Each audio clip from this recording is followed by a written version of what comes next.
شروع کرتا ہوں اللہ تعالیٰ کے نام سے جو بڑا مہربان نہایت رحم والا ہے۔ حضرت ابو ہریرہ رضی اللہ تعالیٰ عنہ رسول اللہ صلی اللہ علیہ وآلہ وسلم سے روایت کرتے ہیں کہ آپ نے ارشاد فرمایا کہ اچھی اور میٹھی بات بھی ایک صدقہ ہے، یعنی نیکی کی ایک قسم ہے جس پر بندہ اجر کا مستحق ہوتا ہے۔ حضرت معاذ رضی اللہ تعالیٰ عنہ سے روایت ہے کہ میں نے ایک دن رسول اللہ صلی اللہ علیہ وآلہ وسلم سے عرض کیا کہ حضرت مجھے ایسا عمل بتا دیجئے کہ جس کی وجہ سے میں جنت میں پہنچ جاؤں اور دوزخ سے دور کر دیا جاؤں۔ آپ نے فرمایا تم نے بہت بڑی بات پوچھی ہے، لیکن بڑی اور بھاری ہونے کے باوجود وہ اس بندے کے لیے آسان ہے جس کے لیے اللہ تعالیٰ اس کو آسان کر دے اور توفیق دے دے۔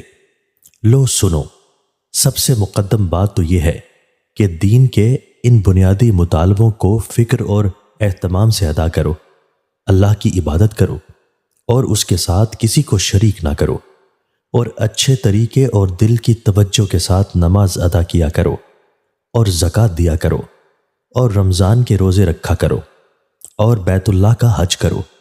پھر فرمایا کیا میں تمہیں خیر کے دروازے بھی بتا دوں؟ گویا جو کچھ اب تک آپ نے بتلایا یہ تو اسلام کے ارکان اور فرائض تھے۔ اس کے بعد آپ نے فرمایا کہ تم چاہو تو میں تمہیں خیر کے اور دروازے بتلاؤں۔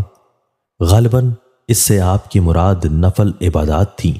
چنانچہ حضرت معاذ رضی اللہ تعالیٰ عنہ کی طلب دیکھ کر آپ نے ان سے فرمایا روزہ گناہوں سے اور دوزخ کی آگ سے بچانے والی سپر اور ڈھال ہے، اور صدقہ گناہ کو اور گناہ سے پیدا ہونے والی آگ کو اس طرح بجھا دیتا ہے جس طرح پانی آگ کو بجھا دیتا ہے، اور رات کے درمیانی حصے کی نماز یعنی نماز تہجد کا بھی یہی حال ہے، اور ابواب خیر میں اس کا خاص الخاص مقام ہے۔ اس کے بعد آپ نے تہجد اور صدقہ کی فضیلت کے سلسلہ میں سورہ سجدہ کی آیت پڑھی۔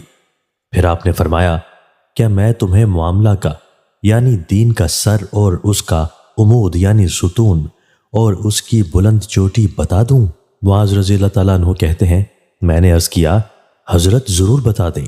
آپ نے فرمایا دین کا سر یا سرا اسلام ہے، اور اس کا ستون نماز ہے، اور اس کی بلند چوٹی جہاد ہے۔ پھر آپ نے فرمایا کیا میں تمہیں وہ چیز بھی بتا دوں جس پر گویا ان سب کا مدار ہے اور جس کے بغیر یہ سب چیزیں ہیچ اور بے وزن ہیں؟ معاذ کہتے ہیں میں نے عرض کیا حضرت وہ چیز بھی ضرور بتلا دیجئے۔ پس آپ نے اپنی زبان پکڑی اور فرمایا اس کو روکو، یعنی اپنی زبان قابو میں رکھو، یہ چلنے میں بے باک اور بے احتیاط نہ ہو۔ معاذ کہتے ہیں میں نے عرض کیا حضرت ہم جو باتیں کرتے ہیں کیا ان پر بھی ہم سے مواخذہ ہوگا؟ آپ نے عرض فرمایا اے معاذ تجھے تیری ماں روئے۔ عربی محاورہ کے مطابق یہاں یہ پیار کا کلمہ ہے۔ آدمیوں کو دوزخ میں ان کے منہ کے بل یا فرمایا کہ ان کے ناکوں کے بل زیادہ تر ان کی زبانوں کی بے باکانہ باتیں ہی ڈلوائیں گی۔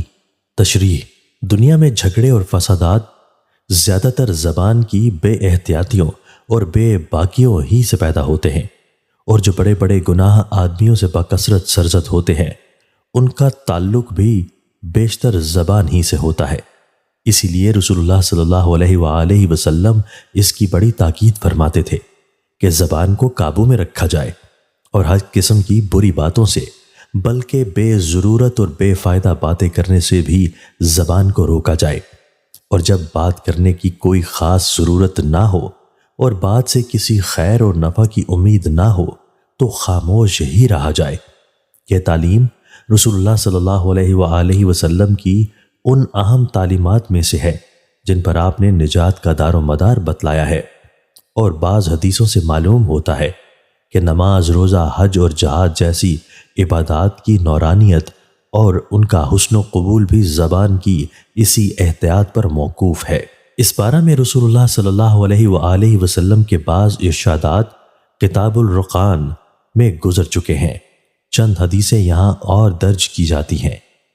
تشریح اس حدیث میں ارکان اسلام کے بعد آپ نے ابواب خیر کے عنوان سے روزہ اور صدقہ کا جو ذکر فرمایا ہے، اس عاجز کے نزدیک اس سے مراد نفلی روزہ اور نفلی صدقہ ہے، اور اسی لیے آپ نے اس کے ساتھ نماز تہجد کا ذکر فرمایا ہے جو نفل نمازوں میں سب سے افضل ہے۔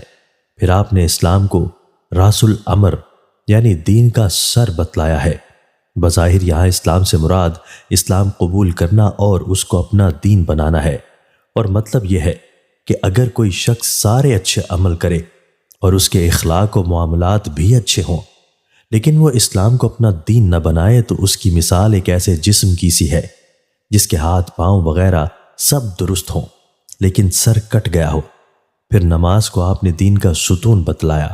اس کا مطلب یہ ہے کہ جس طرح کوئی مکان بغیر ستون کے قائم نہیں رہ سکتا، اسی طرح بغیر نماز کے دین کا قیام نہیں۔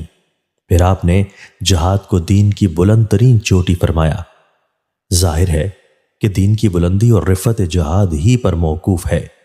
حدیث کا سب سے آخری جزو جس کی وجہ سے یہاں ایک حدیث کو درج کیا گیا ہے یہ ہے کہ آپ نے فرمایا ان سب چیزوں کا دار و مدار اس پر ہے کہ آدمی اپنی زبان کی حفاظت کرے، یعنی زبان کی بے باکیاں ان سب اعمال حسنہ کو بے وزن اور بے نور کر دیتی ہیں۔ پھر جب حضرت معاذ کو یہ سن کر تعجب ہوا اور انہوں نے دریافت کیا کہ کیا باتوں پر بھی ہماری پکڑ ہوگی، تو آپ نے فرمایا آدمی جہنم میں اوندھے منہ زیادہ تر زبان ہی کی بے احتیاطیوں اور بے باکیوں کی وجہ سے ڈالے جائیں گے۔ آج بھی ہر دیکھنے والا بچشم خود دیکھ سکتا ہے کہ جو بڑے بڑے گناہ وبا کی طرح عام ہیں وہ جن سے بچنے والے بہت ہی کم ہیں، ان کا تعلق زیادہ تر زبان و دہن ہی سے ہے۔